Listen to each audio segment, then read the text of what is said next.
6'6". Ito po siya, ganito po siya katamad.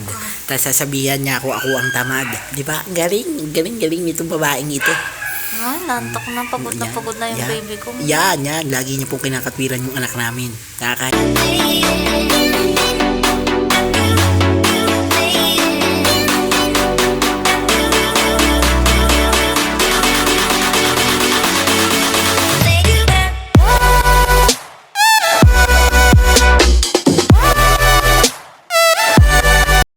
Ito po siya.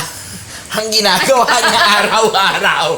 Yan. Batawan ko. Ito po. Aray ko, sinasakal niya po ako. Ito po. Sumisigaw po siya ng nananakal niya po. Nananabulot po siya. Tignan ninyo. Ang kawalang yan ngayon siya nagtatago. Aray ko. Yung isang dahil kamay mo. Sinasakal mo ako. Wala. Aray. Yan. Mahilig po siyang gumawa ng mga kalokohan. Yan po. Yan. Parang tanga. Yan. Minamahal ko naman kita. Ba't ginaganyan mo ako? Nasabotahe mo ako. Huwag po kayong maniwala sa kanya. Tignan nyo, nakapantalon ako. Tignan mo, nakabra ako. Kasi wala akong magawa. Siya po yung nakahiga sa akin. Sabi po niya, higaan ko daw po siya. Hindi ako makapaglaban. Kay siya mahina lang ako. Laki-laki niya. Yan. Madlang people. Tignan nyo. Tignan niya. Gagamitin niya ako tapos papasok ako sa work. Pagod po ako. Tignan ninyo ang madlang people. Aray ko, magpumasaktan. Mga kademonyohan niya po. Yan po yan. Ito po siya. Tinatamad po siya, sabi niya. Yan, kukumpit po siya 8 days na sahod. Diba? Ang galing-galing. At least, nasa ano pa naman yun. Ano? Teka lang. Saan? Sige. Kapag 8 days. 10,000 pa rin? Hindi na. Ano? Pag 13 days. Ano lang to. Wait lang.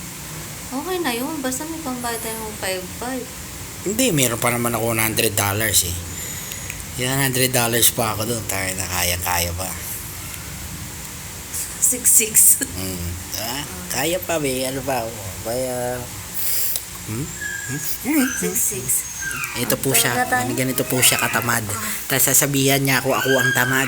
Di ba? Galing nitong babaeng ito. Nantok na, pagod na yung baby ko. Yan. Lagi niya pong kinakatwiran yung anak namin. Kahit walang ginagawa yung bata, lagi siyang inaantok, lagi siyang tinatamad. Naantok nga, sabi niya. Gusto kong matulog. Wala pong sinasabi yung bata kasi di pa nakakapagsalita. Ewan ko lang po talaga dito sa babae nito. Nararamdaman ko, nandito nga siya. Nandito. Wala. Yan po, Ang pangit ko. tinatakpan niya po mga kapatid. Mga kapatid sa pananampalataya ng pag-iinom. Tinatakpan niya po yung pagmumukha niya kasi kahiya-hiya. Kasi napapahiya na naman siya. Nakakadalawa na ako sa kanya. Huwag po kayo maniwala dyan. Mas mahaba ako na to. ang tunay na ako ang katotohanan. Ako ang biktima dito. Tignan mo, sabi niya kung ba't daw ako.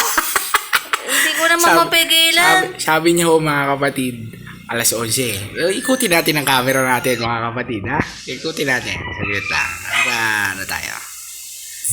Nag-picture, gago. Bobo. Yeah, tinan nyo mga kapatid. Sinasabihan niya ako ng bobo. Sinasabihan niya ako ng babo. Tignan nyo yung orasan doon mga kapatid. Kung nakikita ninyo yung oras, 11:30 na. 11:25 pa lang. Sabi niya kanina, 11:45, 5 minutes. Lumipas ang 5 minutes, walang nangyari. Sabi niya, 11:50, 5 minutes ulit. Tinatamad ka. Ang tamad-tamad mo.